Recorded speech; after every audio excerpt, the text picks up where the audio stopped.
Hey, everybody, this is So Many Sequels. I'm Josh. I'm Andrew. I'm Garrett. And I'm David.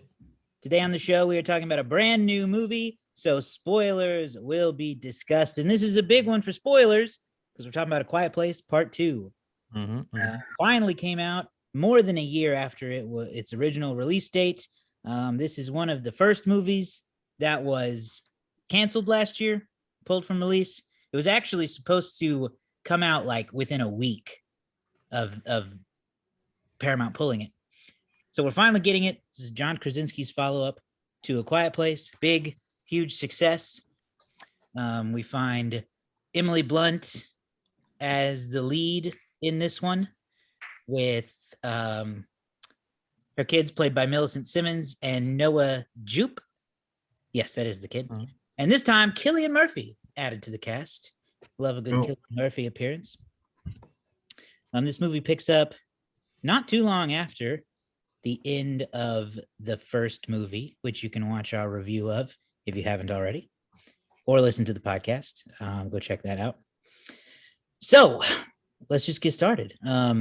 First, this is not the first movie back in theaters, but it is the first big blockbuster sequel. This is surely going to be a smash type movie come out. So what did everybody think of A Quiet Place Part 2? Who wants to go first? I loved it. Andrew loved it. Yeah, I loved it. I thought when the movie was over, I'm like, this is how a sequel is supposed to be. Like it doesn't necessarily rival it, but it doesn't bring it any down. It doesn't bring it down any further. The thrills are still there. The suspense is still there. It still has a great lead up. The writing is still good. The direction is really good. Mm-hmm.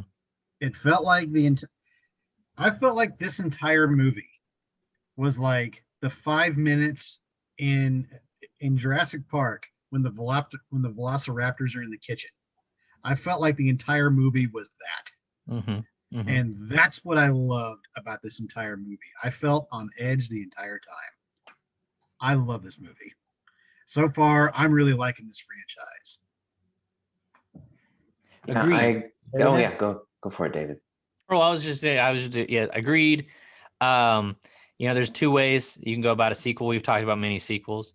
Well, it's not two ways. There's a lot of ways, but the main two are, if you're going to do a sequel like this, you jump a decent amount ahead in time so that things are a little different now, or you can just pick up right where the last one left off. And this is one of those movies where they pick up right where the last one left off, and everything about it to me feels like a natural extension of the first movie. It's like you get that movie, the first movie ends and you go, well, what's next?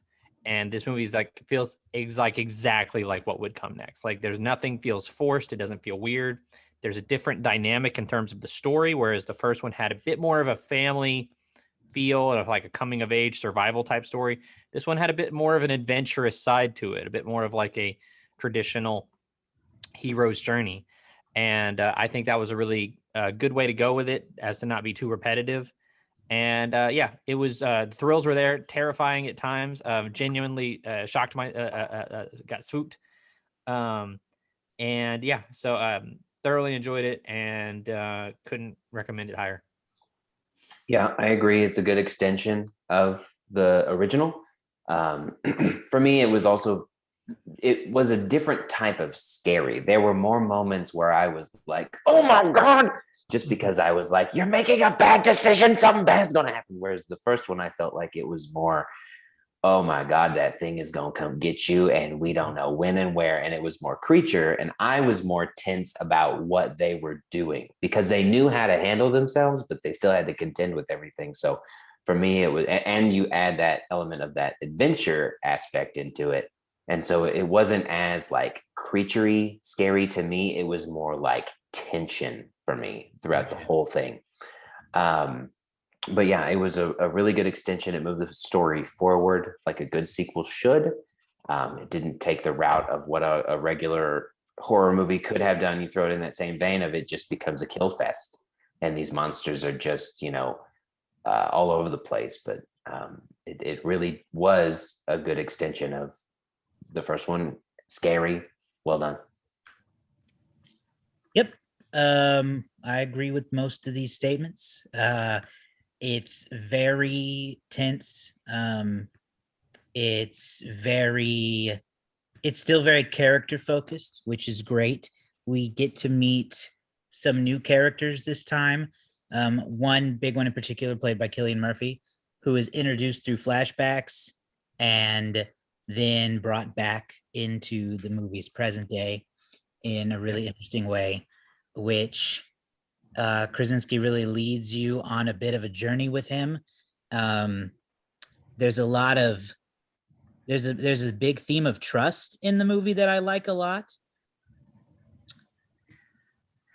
Everybody, for the most part, has to put trust in someone, and there's always a very strong doubt about it, but they go through with it anyway. You know, Emily Blunt's character is now trusted with, she has to take care of the family on her own. She doesn't have Lee anymore.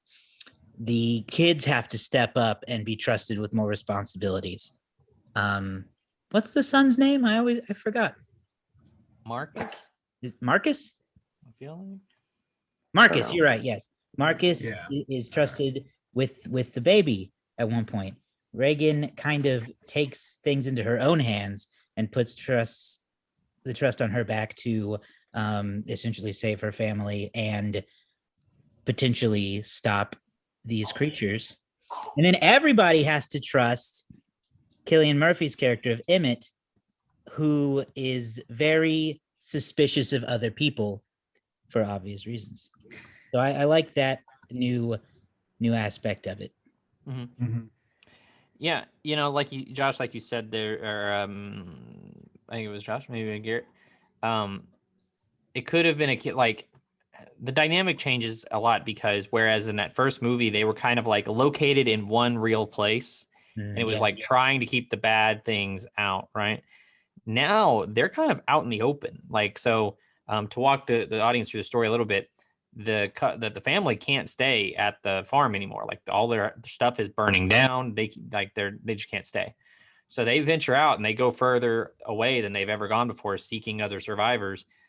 And so like now you're having to like move and you're encountering things. You have to stay ever vigilant.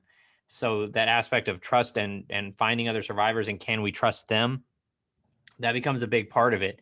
And we find that there are people that we can trust and there are people we definitely can't trust, which I didn't really see coming, even though they kind of warned us and I just didn't think about it and I just didn't remember it till it was happening. Where we see kind of what this invasion, for lack of a better word, of these creatures has done to society, and at least in this part of the United States. It's pretty fascinating, and I really think that they explored a really interesting way of going about it. But enough can't be said as well about Krasinski's directorial style of he just does such a great job of foreshadowing and giving you of setting tension. It's just that was one of the bigger takeaways for me. Yeah. Another thing that kind of you just made me think of that I didn't even think of before in the last movie or this one was in this movie we finally learned where exactly it's set, which is in Connecticut. I don't actually know if the town is real, but it's in Connecticut. And what I loved about that is so often alien invasion movies are in big cities.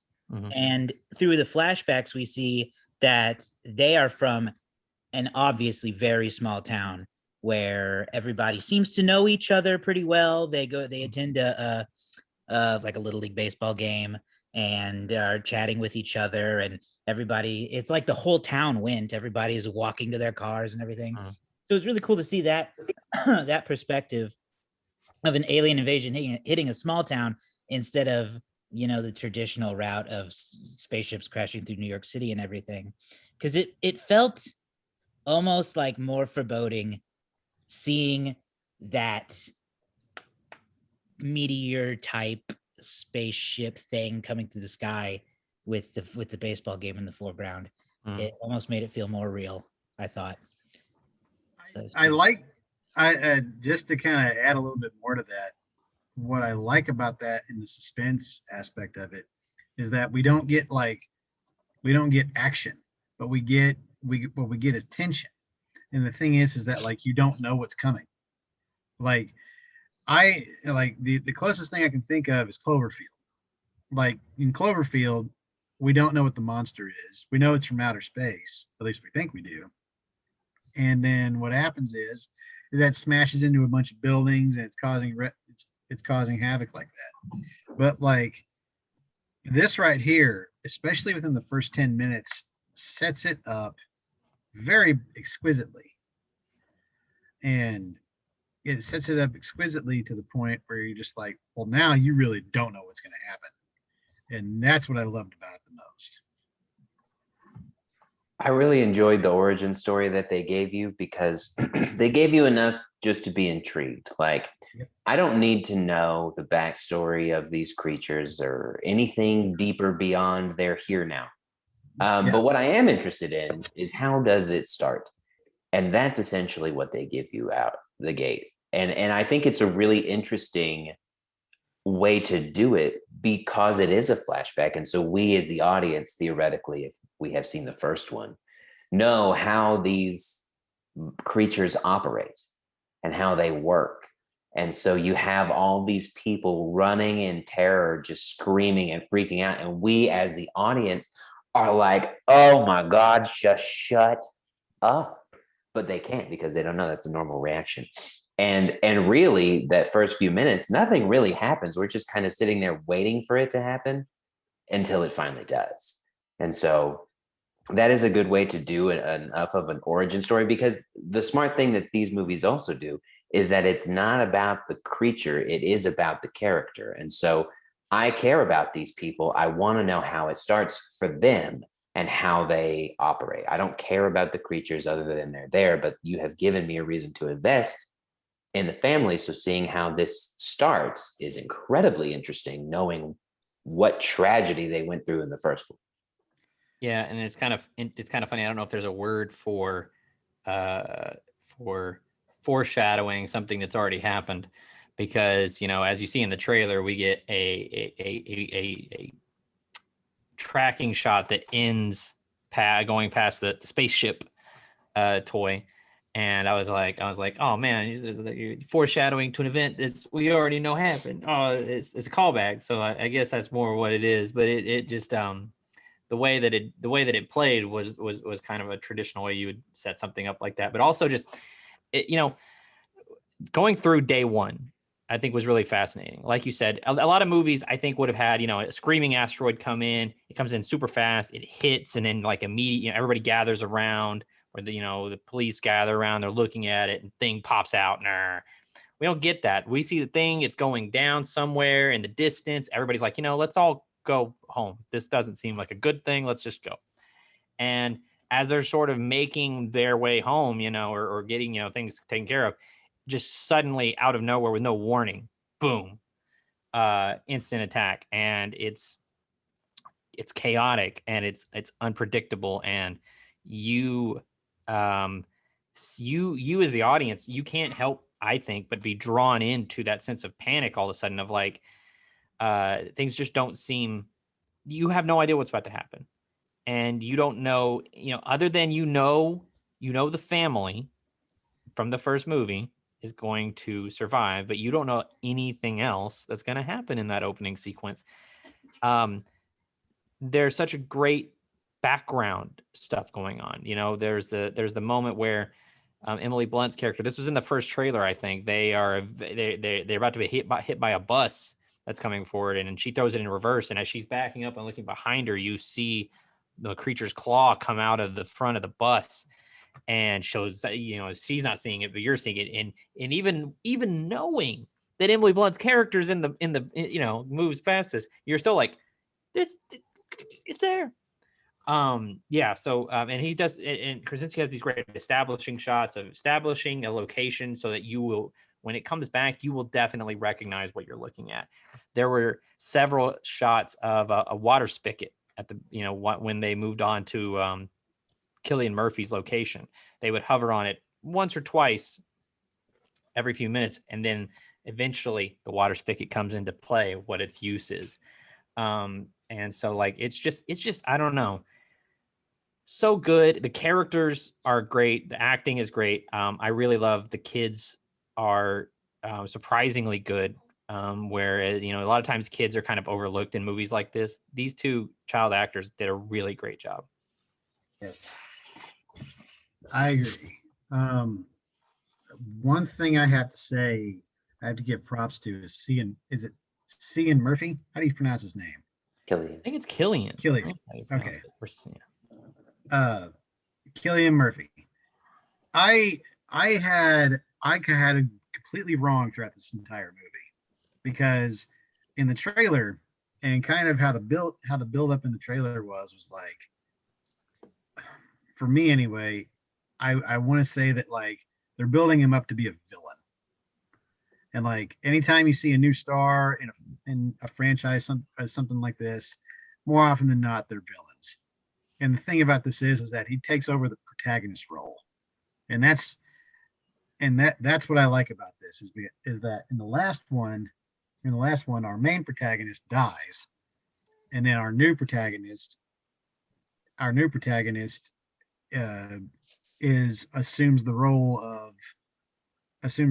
of like caretaker.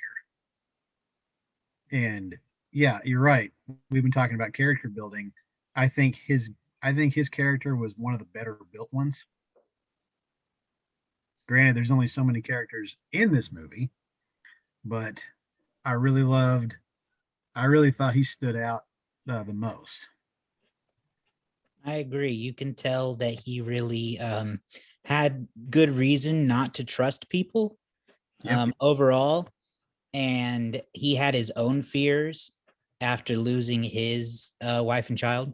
Because there's a whole, kind of blow up with Emily Blunt about why didn't you come for us when you knew that was Lee lighting the fire, and he just couldn't do it. Right. And then he has to, I think his guilt, a little bit of his guilt and a little bit of his missing his son makes him go after Reagan and help her finish her goal. And she helps him by, explaining that, you can do something. This time you couldn't before, but now you can. And there also, you're right, Andrew, there was a lot of, I felt there was a lot of misdirects to make you question his intentions. And they kept that going pretty strongly up until the end. It wasn't until, and I'll give another spoiler warning, a spoiler. It wasn't until Emmett and Reagan are at the boat dock and they are momentarily captured. That is when I was fully convinced he was a good guy. Yeah. Wasn't until then, because even at the beginning of that, I was like, oh, he set her up and he told the freaks that they were going to be there, but no, he came through. Good guy. Like why else would he have disappeared? Exactly. Earlier, like for a while in the movie. He was fun to follow for that reason. You got to feel bad for the people, the freaks. I don't know what else to call them. At the boat dock, they I just call them boat people. They've been struggling, man. I'll tell you what. We thought that the Abbotts, I think that's their name, the Abbott family, was living day to day. These people are turning on other people. That's how bad they got it off. Okay. And then what's her name? Reagan and Cillian Murphy's character, they'd come in and they just go, yeah, just make as much noise as possible and get the heck out of here. Right. What's funny too? I want to talk about the island of safety, and how that gets messed up.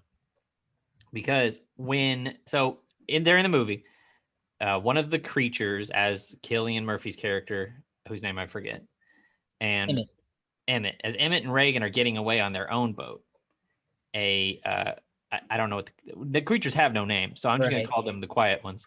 as the quiet ones try to swim after him. Can't swim. Can't swim. But one of them gets stuck on like a police boat that Emmett had released because they were going to use that.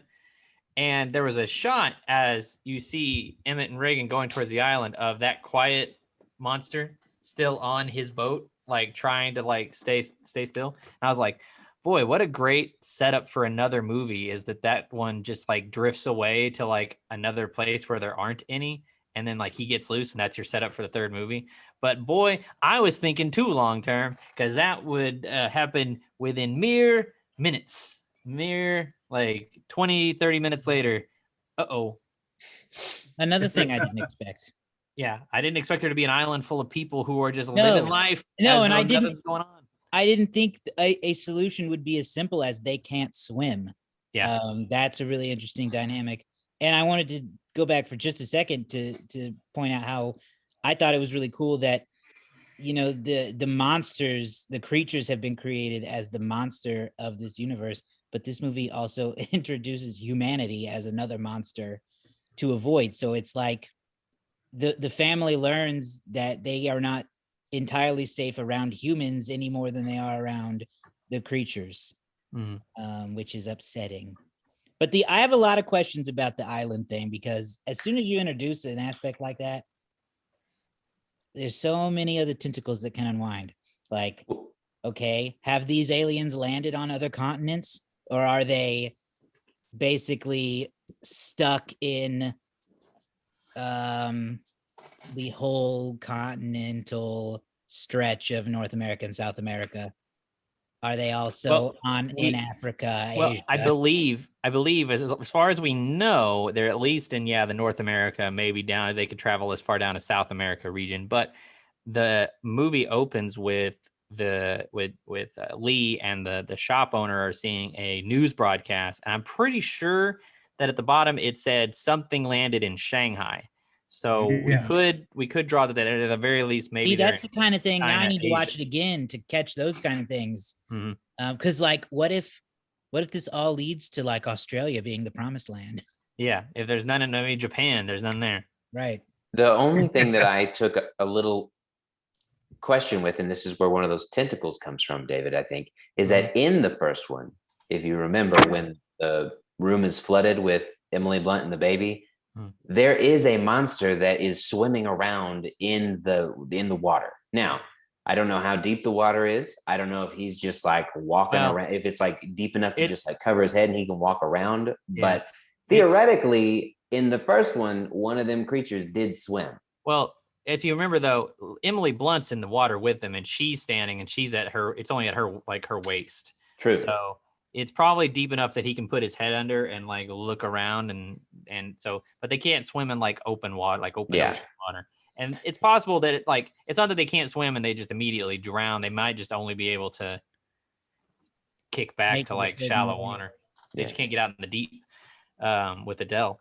That was just a small question that I had. It was not like a bad deterrent or anything, but it's a good, but it was something I thought of because as it was happening, I thought, but I remember in that scene, she was, it was waiting in the water, but then this movie kind of answers that without telling you, it shows you rather than tells you, they can't get so far out. So I know that we had already seen the freaks before they got to the island, but did anyone else also at the island, when they're first getting there and they're sitting around the fire and everyone's just chatting, eating, was anyone else having an anxiety attack and thinking, this is lost and they are the others and you cannot trust them and they are going to eat you and this is way too happy and pleasant to be real? I was really ready for them to turn on them. Yes, I was like, no, these people are too peaceful. I don't buy it. But I was happy that they were nice. The thing is that like being on that island for a whole year and who knows how many people, they would have had to have run out of food at some point in time. It must be big enough for them to farm and stuff because they must have just enough, and that's the thing is fairly big on the map that she had. That's the thing is that both of these movies, this movie carries it on, don't give you all the answers, but it doesn't necessarily make you It doesn't make it. It doesn't make it. It's not unrealistic though. Yeah. It's possible that for several days, they would send out search parties. They have boats. They'd send out a search party to go back to the mainland, see if they could find anybody. And maybe some of those boats never came back. Maybe sometimes they did come back and they bring a new person. Maybe Well, maybe and they'd go back and they wouldn't find anybody. And it's like, well, we tried, and so we tried that for about a couple months, but we stopped finding people. the guy they talked to, the mayor, I will call him the mayor of the island. He explained that there were like 12 boats available, and people just turned into animals and started screaming and yelling. And then the creatures came, and I think he only said the one boat made it back, maybe two. One or two. I think he said 2 boats out of 12 made it. So people are their own worst enemy once again. Yeah, and it's such a crazy scenario to be in. Like, nobody make noise while we load everybody onto boats. It's and you're like thinking about children and babies, that are gonna get upset. So yeah, it's a lot. But it's again, I don't think it can be said how good. I think this is one of my favorite movies of the year so far. Yeah, it's a high ranker for me too. How about that cliffhanger ending? Yeah, let's. So, this movie definitely ends without the status quo being resolved. A lot of times movies, big action movies, they end in a place where it's like, and they're all happily ever after, or the enemy has been defeated, and here's the gang all back together for one last, joke before the movie ends, something like that. But this movie ends with the family still separated. Yeah. Like, even though, the day has been won to an extent and a big tide has been turned as far as fighting the creatures, like, Reagan's still, on the island away from her family.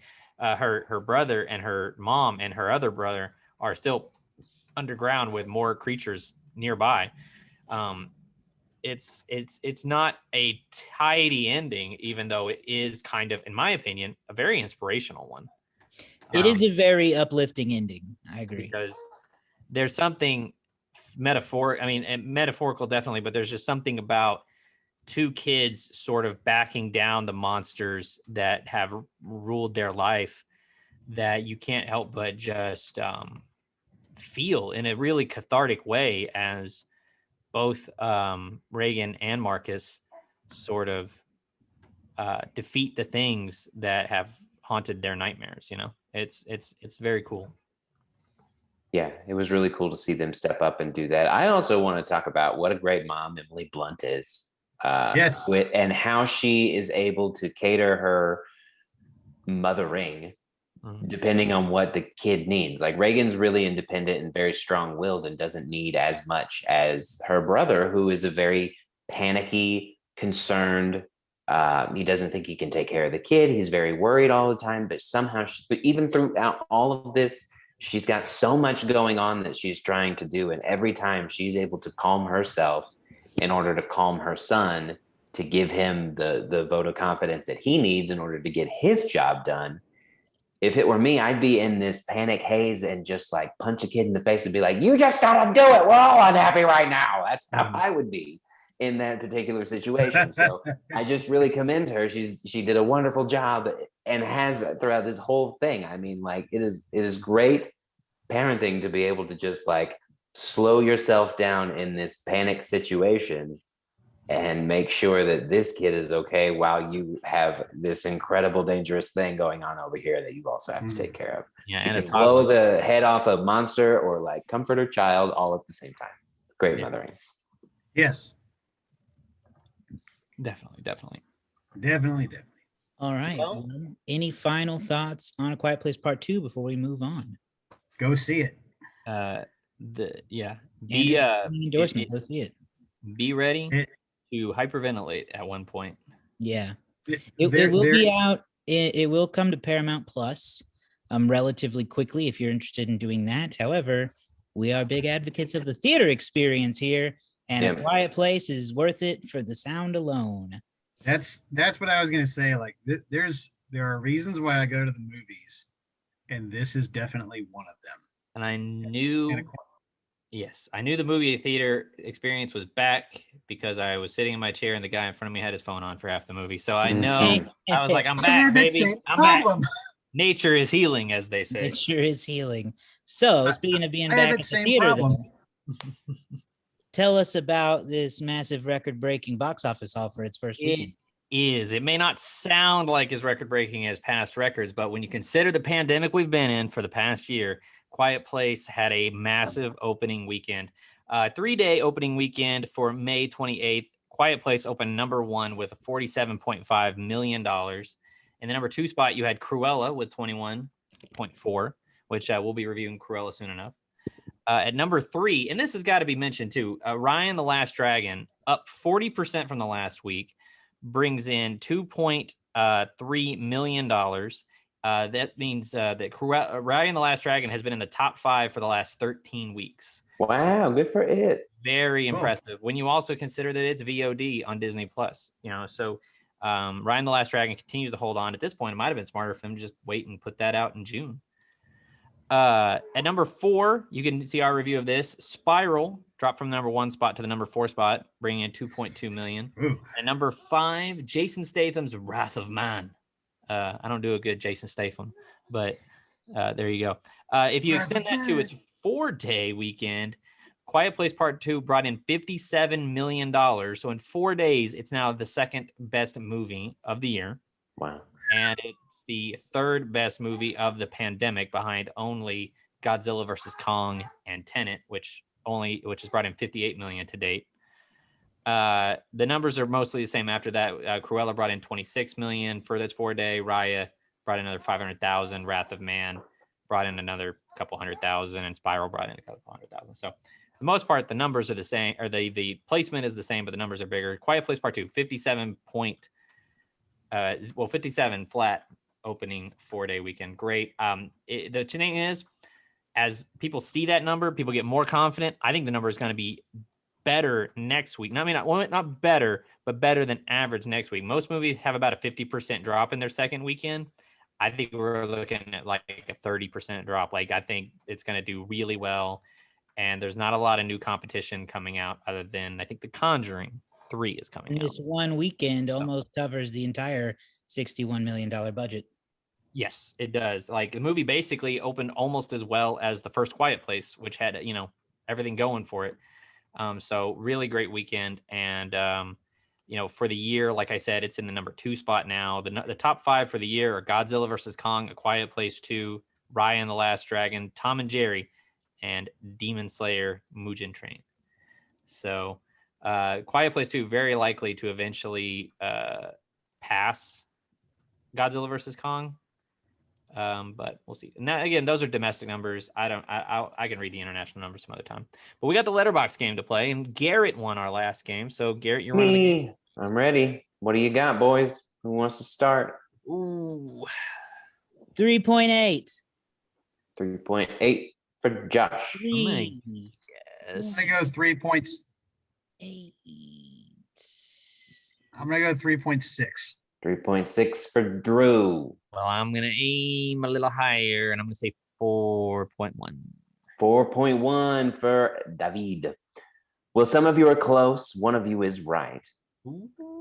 The winner of today's game is Josh with a 3.8. Oh, shoot. Suck on Well, that.